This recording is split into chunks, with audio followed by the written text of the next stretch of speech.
Regional televiziyadan növbəti işçi qəbulu müsabiqəsi baş tutub. Müsabiqə yaradıcı və texniki sahələrə əhatə edib. Seçimlərə 100-ə yaxın şəxs qatılıb. İştirakçılar bacarıq və istedadlarını müxtəlif formada nümayiş etdirib. Ən azından hazırlaşmışsınız mı? Ben sual verin. Ne hazırlaşmışsınız onu gösterin bize. Yəni şeir oxuya bilərəm. Neynə təhər eyliyim, cəlb olunum diqqətə. İş gəzirəm özüm üçün, gəldim sizin şirkətə. Əgər bəyənsəz məni qəbul edin heyətə. En sevdiğin foton hansıdır? Bak.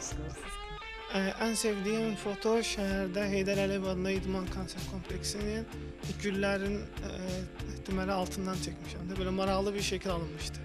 Çox yaxşı fakültədir. Yəni televiziyaya aid fakültədir. İnstitut qutarandan sonra Hansı Bakıda başladım fakültədir? işte avtomatika və hesablama texnikası. O zaman sen Rus dilində bilirsin, İngilis dilində. Hal-hazırda da internet provayderdə Bakıda işləyirəm. Müsabiqə bir neçə turdan ibarətdir. Artıq birinci tur arxada qalıb. 27 iştirakçı müəyyən üstünlüklərinə görə növbəti mərhələyə adlayıb. Həmişə bir arzum olub ki, hansısa bir televiziyada, hansısa bir studiyada bir işçi kimi fəaliyyət göstərim.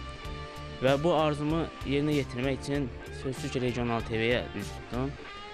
Və çox şükürlər olsun ki, yəni bəylərimiz də, xanımlarımız da mən də içində daxil olmaqla dünənlər birinci turu arxada qoyduq.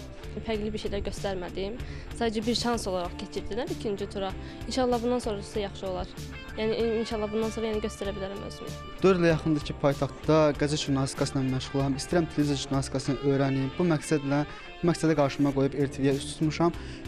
İnanıram ki, daha cəsarətli olub RTV-də özümü tapacam. Aparıcılıq üçün gəlmişəm və inşallah nail olaram. Özəl bir studiyalardan birində iş çalışmışam, montajçı operator vəzifəsində.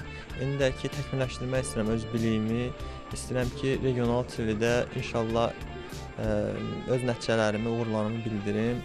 Növbəti mərhələlərdə iştirakçılara televiziya haqqında bilgilər öyrədiləcək. Onlar müəyyən müddətdə regional televiziyada təcrübə keçəcək. Əgər özünü doğruldarsa, RTV ailəsinə qatılacaq. Müsabiqə belə şeydir ki, sizə elə gələ bilər ki, aynı bir 100-200 insan gəlir və onların bəlkə də çox hissəsi keçəcək. Amma müsabiqədə adından bəlli olduğu kimi, yəni 200 nəfərdən hətta bir 2 nəfər seçilsə, indi bilmirəm hansı sahələrə burada axı təkcə aparıcılıqla bağlı insanlar müraciət eləməmişdi. Amma 1-2 nəfər də oradan seçilmiş olsa düşünürəm ki, bu artıq nailiyyətdir. Ölkədə daxili təchizatı rəqəmsal olan ilk media qurumu kimi RTV tamaşaçılara keyfiyyətli xidmət göstərməklə yanaşı, digər bir sıra məqamları da diqqətdə saxlayır. Bunlardan biri də regionda yetişən istedadlı gənclərin aşkarlanmasıdır. 4 il ərzində televiziya 15-ə yaxın müsabiqə elan edib ki, nəticədə xeyli gənc işlə təmin olunub. RTV-də bu tip müsabiqələrin keçirilməsi davam etdiriləcək.